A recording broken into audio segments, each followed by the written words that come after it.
Retornamos al Tribunal de la Tarde. Estamos en nuestra audiencia y hoy vamos a conversar con un grato amigo, Yaxel Román.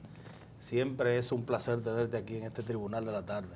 Para mí es más que un placer. Yo sé que lo menciono todas las veces que estoy aquí, pero creo que vale la pena. Mi primera participación televisiva fue justamente en este Tribunal de la Tarde. En aquel momento fueron justamente este señor, Dionisio Santana, acompañado por Julio Alberto Martínez. Fue el año 2009. En aquel momento estábamos hablando, era sobre las elecciones del año 2010, qué iba a pasar, qué iba a acontecer, si 2010 marcaba 2012, si el cambio va, si el cambio no va. O sea, excelente, un honor ha llovido un poquito. Un honor para nosotros ser parte de esa primera entrevista. Claro. Yaxel, bueno, la situación de Haití, Claro. La mayoría del personal diplomático de los principales países apostados allí han salido. Claro. ¿Esto es una señal o es una situación rutinaria? ¿Cómo pudiéramos...? Mira, son ambas cosas, es tanto señal como rutinario, porque de nuevo estamos hablando de un país que es el más violento de América Latina. Es un país que tiene alrededor de 50 muertes violentas por cada 100.000 personas. Es un país donde no hay un presidente porque le volaron la cabeza el 7 de julio del año 2021. No hay parlamento, no hay poder judicial. Las pandillas que controlaban el 80% de Puerto Príncipe ya controlan el 87% de Puerto Príncipe. Incluso el primer ministro, que no tenía ningún aval popular, pero era por lo menos el interlocutor que tenía la comunidad internacional, en este momento se encuentra en Puerto Rico, ni siquiera se encuentra en el territorio nacional haitiano y ha pasado una semana. Entonces, ante un contexto como ese, sí, anteriormente se habían evacuado a integrantes de personal diplomático extranjero en Haití, pero nunca había sido una situación tan terrible como ella. Ahora, el problema mayor es que pónganse a pensar, probablemente en los últimos 3 años yo he estado aquí con ustedes en el Tribunal de la Tarde hablando del tema haitiano más de 10 veces. Y en cada una de esas 10 veces yo he repetido algo que ya es cliché, pero que lamentablemente tengo que repetirlo en cada ocasión. Haití está peor que nunca. Y estaba así la primera de esas 10, está así en la 10ª. Y tristemente, pareciera que si la semana que viene retorno hacia acá, igual estaría peor. Y ese es el problema raíz. El problema raíz es que, de nuevo, Haití está completamente contra la pared, está contra las cuerdas, está casi cayendo a la lona de manera definitiva, noqueado en torno a la violencia y no hay una institucionalidad mínima. Y es por eso que se está reuniendo la comunidad del Caribe para ver cómo pueden apoyar Jamaica, ¿no? en Jamaica. Sí, que por cierto incluso tiene hasta está Anthony Blinken, secretario de Estados Unidos, y uno se pregunta si realmente a través del CARICOM y estos líderes puede producirse una transición en el caso de Haití, o es simplemente más de lo mismo. Están buscando acuerdos internos en Haití, pero de nuevo, en Haití votó el 18% del padrón en la última ocasión que hubo elecciones, que fue el año 2016. Eso quiere decir que ahí nadie es representativo, porque si tú fuiste el partido más votado, 54% de 18, eso es 9% del padrón. Un padrón basura, porque no hay un registro civil funcional, pero incluso dentro de ese padrón basura, solamente 18%. Entonces, tú eres líder opositor y tú representas 20%. 20% de 18, ¿quién tú eres? Tú no eres nadie, tú no representas nada, tú no tienes legitimidad. Pero aún así, estos segmentos, que no pudiéramos llamar las fuerzas vivas de Haití, las debilidades vivas, o casi muertas, de Haití. Las fuerzas muertas de Haití. Ninguno se pone de acuerdo sobre lo que sería una transición. Entonces, de nuevo, ese es el problema, porque generalmente cuando se habla de lo que es la legitimidad de un gobierno, estamos hablando de que, en el mejor de los casos, tú ganaste unas elecciones. En otro caso, tú tienes la fuerza en la calle. En otros casos, tú tienes a las Fuerzas Armadas. Ariel Henry, que es el primer ministro no validado por parlamento porque no había parlamento, ni representando a un presidente porque no hay presidente, lo único que lo sostiene es el reconocimiento internacional, y esta comunidad internacional entiende que ya es inviable su prolongación, pero entonces, ¿qué viene después? ¿Quién lo sucede? Porque no hay un presidente del Poder Legislativo que pueda decir, bueno, mira, esta persona tiene legitimidad, porque de nuevo no hay parlamento. No hay un presidente del Poder Judicial. Entonces, ¿quién representa? ¿Quién asume? Y eso es parte de lo que la comunidad internacional, desde Jamaica, principalmente la comunidad del Caribe, con presencia de Anthony Blinken, está esperando, pero no se ponen de acuerdo, ni tampoco hay una figura en que puedan decir, porque, de nuevo, aquí estamos Mildred, Julio, Dionisio y Yaxel. Pero si los cuatro entendemos que los cuatro podemos ser, y entonces están esperando aquí en la producción que digamos quién va, pero los cuatro entendemos que somos nosotros, entonces no hay ningún acuerdo y se prolonga la situación, y es por eso que, de nuevo, yo no quiero sonar cínico, pero para uno poder resolver el caos, tiene que primero reconocer que es el peor caos que vive América Latina. Y no quiero que parezca que estoy siendo hiperbólico, porque en Venezuela, sea como sea, sabemos quién tiene el poder. En Cuba, sea como sea, sabemos quién tiene el poder. En Nicaragua, sea como sea, sabemos quién tiene el poder. En El Salvador, ni se diga. En cualquier país sabemos quién tiene el poder. Pero en Haití, nadie lo tiene y solamente depende de que desde afuera digan, eres tú. En ese aspecto, ¿quién tiene el poder? Sin lugar a dudas, el tema y la presencia de las bandas guerrilleras que tienen por necesidad que tener algún respaldo, aunque sea mínimo, político, para poder operar. Sobresalen dos figuras en estos momentos, Guy Philippe y el Barbecue. Hablemos de la posibilidad, para algunos remota, para muchos muy cercanos, de que pueda ese enviado o deportado, Guy Philippe, asumir el liderazgo político en Haití. Guy Philippe, que recordemos que ya hace 20 años, justamente en febrero del 2004, fue protagonista en el derrocamiento de Jean-Bertrand Aristide. Vale la pena tomar en cuenta que él había estado residiendo brevemente en República Dominicana, específicamente en Los Alcarrizos, que fue lo que llevó a los seguidores del presidente Jean-Bertrand Aristide a decir que República Dominicana había participado en conspiraciones en su contra, pero Guy Philippe tumbó a Jean-Bertrand Aristide y después fue candidato presidencial en el 2006 y logró 1%. Fue completamente irrelevante. En aquel momento ganó en primera vuelta René Preval. Esto ha sido un sueño de Guy Philippe, es su aspiración, es su meta. Fue por eso que en el 2015 él fue candidato a senador, no logró asumir porque entonces fue arrestado y extraditado por narcotráfico a Estados Unidos. Retorna a Haití en el peor contexto posible, deportado por Estados Unidos y retoma lo que ha sido su accionar, que es la búsqueda del poder que las urnas le han negado. Él es un excelente agitador, es un magnífico insurrecto, pero no ha logrado un apoyo hacia él, sino ha logrado un rechazo hacia otros. Usted mencionaba... ¿Sí? Y cabe la posibilidad de uno ponerse a pensar, o sea, uno que tenga dos dedos de frente, ponerse a pensar que dentro de esa lista de posibles sustitutos de Ariel Henry esté, o sea, digo dentro de esa lista de los Estados Unidos, porque hay que estar claro. Ahí va a ser el que diga los Estados Unidos. ¿Cabe la posibilidad de que Guy Philippe esté en esa lista después de ser deportado? No, para encabezar un gobierno haitiano yo no veo forma de que ni Guy Philippe ni Jimmy Cherizier, alias Barbecue, puedan ser considerados para encabezar. Ahora, esa es la meta de ellos. Pero lo que hemos visto y que fue filtrado incluso por personas cercanas a Guy Philippe, más que todo, era que él quería una cuota de 3 ministros que él pudiera recomendar en un gobierno de unidad nacional, porque ellos saben ambos que la única vía para acceder al gobierno sería con elecciones en las que se tolere su presencia. Que también me imagino que una parte de la audiencia puede preguntarse, ven acá, y si ellos se alían, y si presentan un frente unido. Precisamente lo que hacía referencia previa, como ambos entienden que pueden ser ellos, es muy difícil que uno tolere al otro. Y si uno ve, por ejemplo, lo que han sido los discursos de Jimmy Cherizier, cuando digo discurso no estoy hablando de una tarima, estoy hablando en barricada, en todo momento, que él estructura, es un mensaje político. Cuando él dice, la comunidad internacional va a causar un genocidio aquí, yo no quiero hacerlo, yo no quiero ejercer la violencia, pero nos están llevando a eso, y nos están llevando a eso porque yo lucho por sus derechos. Es lo que dice ese bandido criminal.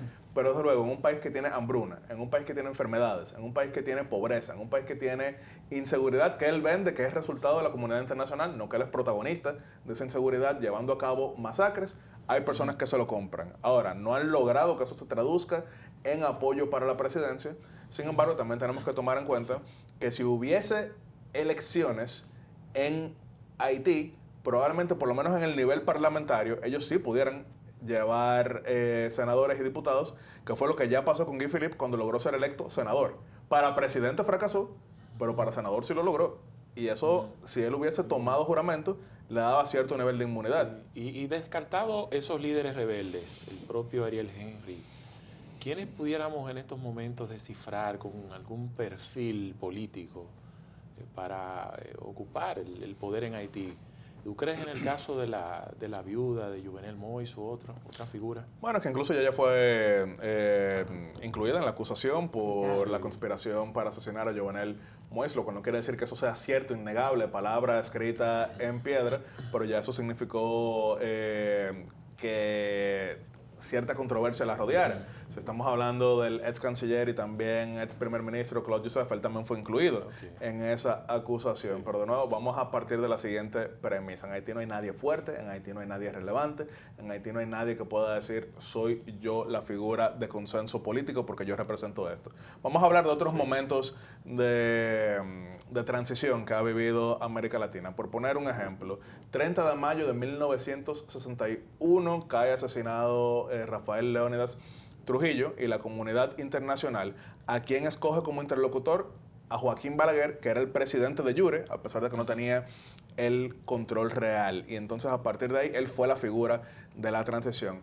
Panamá, 1989, Estados Unidos invade, remueve a Manuel Noriega, y entonces, ¿quién es la figura de transición en ese momento? Guillermo Endara, porque se consideraba que él había ganado unas elecciones que le desconoció la dictadura en ese momento. Guillermo Endara, que tenía como vicepresidente a Ricardo Arias Calderón. Si vamos, por ejemplo, a Chile, elecciones post el referéndum o plebiscito, mejor dicho, que significó el fin de Pinochet. ¿Quién fue el candidato de consenso de la oposición en ese momento? Estamos hablando de Patricio Aylwin, que había sido el presidente del Senado antes de que cayera la democracia previa. Pero en Haití, ¿quién sirve? ¿Quién representa? Por eso estoy enfatizando que el debate no debe girar en torno a las personas, porque si habláramos de las personas, estaremos partiendo de la premisa de que en Haití las cosas son normales. En Haití las cosas son todo menos normales. Tenemos que ir a la causa raíz. Bukele, ¿ego o una posibilidad en cuanto a una posibilidad real en cuanto a las propuestas de llevar el orden a Haití? Había un anuncio de Taco Bell hace mucho tiempo que decía, ¿por qué no los dos? Cuando te preguntaban qué prefieres, pollo o res. Entonces, ego, pero también es una posibilidad que vale la pena debatirla por la siguiente razón. Y yo quiero hablar de El Salvador, un país en el cual he trabajado, donde he sido profesor, he estado 15 veces, tan reciente como ahora en febrero. Y pueden entrar a Google, escribir Yaxel Román, El Salvador, y van a ver que tengo ahí conocimiento de causa. El Salvador tenía 110 muertes violentas por cada 100.000 personas, hoy tiene 2. En El Salvador metieron presos a 60.000 pandilleros. ¿Quiere decir eso que el modelo salvadoreño es exportable a Haití? De ninguna manera. Dos países son completamente iguales, más aún cuando estamos hablando de un Estado que existe, que en el caso salvadoreño es innegable, y un Estado en disolución, como es el caso haitiano. Sí. Pero cuando tú tienes ese ejemplo de éxito, entonces por lo menos vale la pena debatir el modelo. Aunque repito, las pandillas salvadoreñas son muy distintas a las gangs haitianas, que es como le llaman, pero creo que por lo menos vale la pena debatirlo. Y él hizo un comentario muy directo que fue, yo puedo... dijo nosotros, estaba hablando en plural, como país podemos arreglarlo, pero necesitamos el aval del Consejo de Seguridad de las Naciones Unidas, necesitamos la aceptación del país anfitrión, que en este caso sería Haití, y necesitamos también que todos los gastos sean cubiertos. Ahora, El Salvador no tiene una fuerza armada suficiente como para decir que sería suficiente con sus efectivos, pero ellos lo que están queriendo decir es que con su plan, que lograron desarticular a quienes hasta entonces eran las pandillas más sanguinarias de la tierra, donde incluso el ritual de iniciación era asesina a esa persona, ellos pueden sí llevar el mensaje de que algo bien han hecho. Yo no endoso 100% el modelo salvadoreño, pero de nuevo, si estamos hablando de lo que era antes y lo que es ahora, por lo menos en la mesa, vale la pena escucharlo, más allá de solamente decir, es imposible. Yaxel, claro. Estamos en la República Dominicana en un proceso electoral. Sí. Y en los procesos electorales ya estamos acostumbrados a ver muchísimas cosas, incluso al más alto nivel de los partidos de oposición, sea quien sea el que esté ocupando el solio presidencial, siempre salen ideas incluso hasta descabelladas y ataques irracionales. Yo vi y me puse a buscar en el Nuevo Herald la información donde el Nuevo Herald dice que habría la posibilidad de que diplomáticos dominicanos estuviesen de manera oculta conversando con diplomáticos de Estados Unidos para aceptar a Ariel Henry en la República Dominicana, o que por lo menos hubiese aterrizado aquí. Pero yo no vi que el nuevo general mencionó a ningún dominicano, no lo llamó por su nombre. Pero aquí en la República Dominicana yo vi muchos líderes de la oposición establecer como algo ya real que ciertamente hubo diplomáticos dominicanos que le jugaron esa traición a la patria, porque sería una traición en el caso hipotético que lo existiese. Ahora, tú con los conocimientos y la sapiencia que tienes, ¿has escuchado de algún dominicano que haya estado pues en esos menesteres? Quien conoce la vida diplomática sabe que en conversaciones surgen todo tipo de cosas. Incluso si uno entra ahora mismo a YouTube y escribe Ronald Reagan, Joaquín Balaguer, va a encontrar lo que fue la visita en 1988 del presidente de los dominicanos en ese momento al Salón Oval, donde el presidente Ronald Reagan le dice a nuestro mandatario que él quisiera que considerase República Dominicana recibir a Manuel Noriega en caso de que hubiese un acuerdo para que éste dejara el poder en Panamá. ¿Y qué dijo el presidente Balaguer en ese momento? Eso está en video en YouTube. El presidente Balaguer le dice que consideraba que República Dominicana era muy cerca de Panamá y que eso convertiría al país en protagonista en el conflicto interno de los panameños. Era algo bastante irónico, recordando que cuando en el 62 él cayó derrocado siendo presidente del Consejo de Estado en nuestro país y se asiló en la Anunciatura, él pidió irse a Puerto Rico y Estados Unidos le había dicho, no, Puerto Rico es muy cerca de República Dominicana, vete a Nueva York. Entonces, pero ¿por qué hago esa mención específica? En conversaciones todo surge, incluso les puedo decir, yo he sido vicecanciller de República Dominicana. A mí en diversas conversaciones me hacían todo tipo de planteamientos y que claro, uno consulta, uno no dice inmediatamente no porque no es la figura máxima y después se dan las respuestas. Incluso, miren, para que no vean que solamente estoy hablando yo, una de las personas que estuvo en esa reunión de Balaguer y Reagan, que era el entonces secretario técnico de la presidencia, Guillermo Caram, él estuvo en esa reunión y él puede dar fe de cuando Ronald Reagan, presidente de Estados Unidos, le dijo a Balaguer, ¿pueden llevarse a Noriega? El presidente Balaguer que dijo, no. Así que quiero decir que esto es algo normal en la diplomacia porque se exploran todo tipo de opciones. Entonces, en un momento de crisis, uno piensa, ¿qué hacemos con este hombre? ¿Lo mandamos a República Dominicana? ¿Hacemos tal cosa?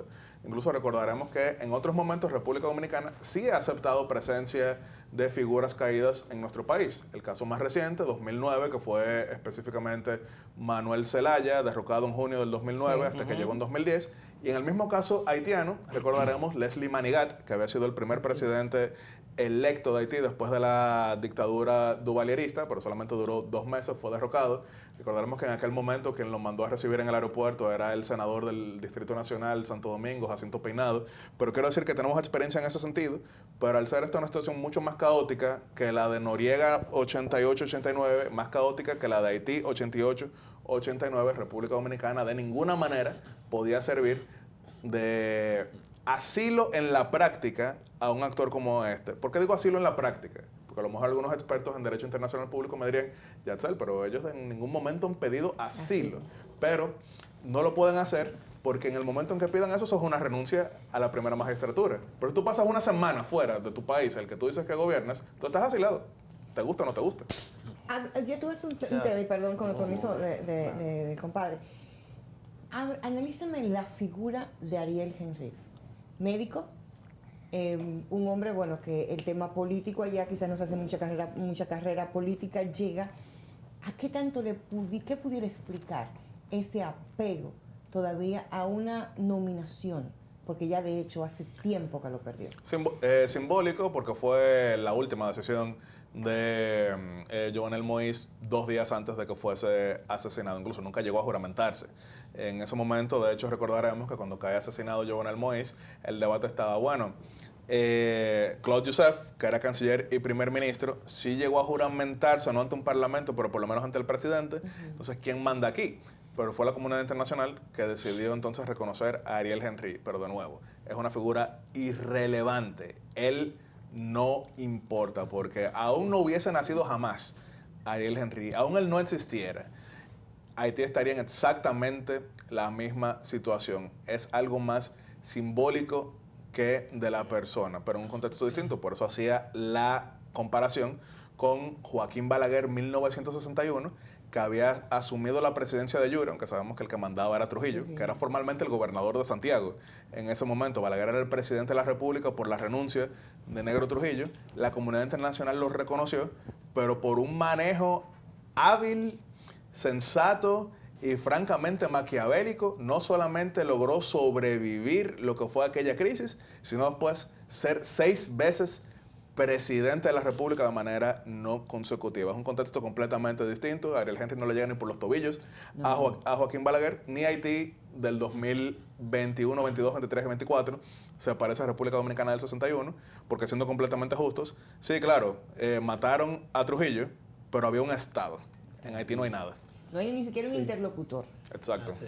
Finalmente, Yacel, sobre el proceso electoral de los Estados Unidos, después del resultado de Supermartes, ¿cómo ves las posibilidades de ambas competencias? Y tomando en cuenta, ¿verdad?, que Trump fue el más favorecido. Sí, ya Trump es el candidato republicano, ya se retiró Nikki Haley, o sea, mientras se mantenga Trump mínimamente saludable, él es el candidato de los republicanos, tendrá la convención republicana en Milwaukee, allá estaré nuevamente, como he estado en las convenciones del año 2012 y 2016, sí, con un partido republicano muy distinto al del 2012, que era más centrista, ahora es un tanto más, vamos a decir, escandaloso, y las encuestas apuntan a que Donald Trump es el candidato a vencer en este momento. En el caso de los demócratas, terminará siendo Biden. ¿Y qué pasaría finalmente entre Biden y Trump? Bueno, va a ser algo bastante llamativo, tomando en cuenta que se vuelven a enfrentar, algo que no había pasado en siglos en Estados Unidos. Desde el siglo XIX no había una revancha entre una persona que ganó y una persona que perdió de esa manera, porque, por ejemplo, cuando Richard Nixon perdió en el 60 contra John F. Kennedy, él después fue electo en 1968, pero contra Hubert Humphrey específicamente, pero sea como sea, a pesar de que Trump parece ser el candidato a vencer, según las encuestas, incluso con fortaleza en lugares anteriormente más proclives a los demócratas, si a ti te gusta el boxeo, sabes que el campeón hay que noquearlo. Entonces, y el campeón es el presidente, que en este caso es Biden. Muy bien. ¿No entiendes que los temas judiciales puedan ya impedir su candidatura? Impedir su candidatura legalmente, no. E impedir que algunas personas voten por él no parece que le importa ya el electorado. Pero, esa es la parte de Biden, el tema electoral, en el tema de salud, perdón, Trump en el tema legal, pero en el tema salud con Biden. Bueno, Biden es tartamudo. Hay que tomar en cuenta que a veces algunas cosas que ciertas personas piensan que tienen que ver con debilidad mental, tiene más que ver con su debilidad para expresarse específicamente. Pero desde luego estamos hablando que es un enfrentamiento entre dos octogenarios. Algo que los dominicanos sí conocen, como fueron las elecciones del año 90, cuando se enfrentaron Joaquín Balaguer y Juan Bosch, pero son elecciones entre dos octogenarios que en algún momento exhibirán algún tipo de debilidad. No es lo mismo una persona de 80, 81, 82 que una persona de 50, 60. No podemos esperar la misma agilidad. Claro. Así que probablemente en internet se darán fiesta algunos señalando, miren cómo falla, miren cómo falla, miren cómo falle. Muy bien. Ya sé. Bueno, gracias, hermano. Excelente. Gracias. Como siempre. Señores, a ustedes por la amabilidad de su sintonía y nos vemos mañana en otro Tribunal de la Tarde de 5 a 6 por Telefuturo Canal 23. Feliz resto de la tarde.